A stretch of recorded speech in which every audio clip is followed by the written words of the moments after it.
한진해운이 오늘 자율협약을 신청하면서 2대 국적해운사가 모두 채권단 관리에 들어가게 됐습니다. 취약업종 구조조정에 신호탄이 쏘아진 건데요.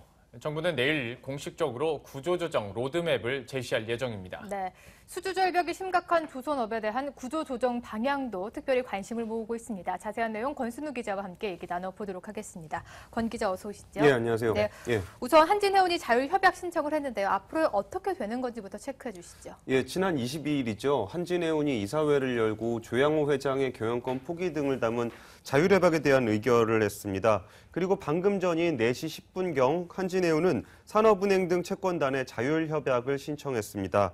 산업은행 등 채권단은 그 채권단 공동관리, 자율협약을 어떤 방식으로 진행할지 논의할 예정입니다.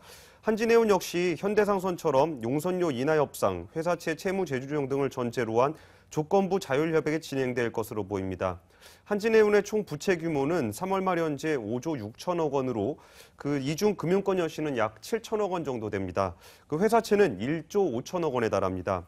자금을 지원을 해도 회사채 이자 비용이나 용선료로 모두 빠져나갈 수 있기 때문에 금융권 지원만으로는 회생이 불가능한 상황입니다. 얘기하신 것처럼 규모 자체도 워낙 크고요. 지금까지 미뤄왔었던 이유도 있을 것 같아서 과연 현대상선과 한진해운의 구조조정이 순조롭게 진행될까에 대한 의문점도 있는 것 같습니다. 어떻게 전망이 되고 있나요? 예, 최근까지 유일호 경제부총리가 구조조정에 대해서 굉장히 강력한 드라이브를 걸었었는데 네. 오늘은 확대간부회의에서 기업 구조조정은 채권단과 기업의 노력이 우선돼야 하며 정부는 지원하는 역할을 하겠다고 말했습니다. 이제 구조조정 과정에서 정부에게 과도한 기대가 있을까 봐 좀 우려하는 표현으로 보이고요. 현대상선과 한진해운의 구조조정은 결국 이해관계자들의 고통을 분담하는 방식으로 진행이 됩니다. 우선 첫 번째 관건은 역시 용선료 협상이 될 것 같습니다. 한진해운은 지난해 용선료로 2조 6천억 원을 지급했습니다. 올해도 장기 용선 계약에 따라 9천억 원 넘게 지급될 예정이며 향후 5조 5천억 원 넘게 예정돼 있습니다. 현대상선 역시 지난해 1조 8천억 원의 용선료를 지급했습니다. 2008년 금융위기 이후에 용선료 운임도 비싸고 용선료도 비싼 상황이 이어지다가 최근에는 경기가 안 좋아지면서 물동량이 줄고 용선료는 운임은 대폭 떨어졌는데 용선료는 그대로라서 현재 시세의 기준으로 약 5배 가까운 비용을 지불하고 있었습니다. 용선료 협상이 결렬이 되거나 회사채 투자자들의 고통 분담을 거부할 경우에는 모든 계약이 동결되는 법정 관리 절차를 밟을 수도 있습니다. 또 자율협약 신청을 통해서 양사 모두 경영권이 박탈된 상황이기 때문에 산업은행 자회사로 편입된 이후 채무 재조정을 거쳐서 양사를 합병하는 방안도 거론되고 있습니다. 네, 이렇게 한진해운과 현대상선을 필두로 해운업의 구조조정이 시작이 됐고 조선업도 구조조정이 시작이 될 전망인데 이쪽은 어떤가요? 내일 오전 7시 30분에 정부는 산업별, 기업별 구조조정 협의체를 개최해서 브리핑할 예정입니다.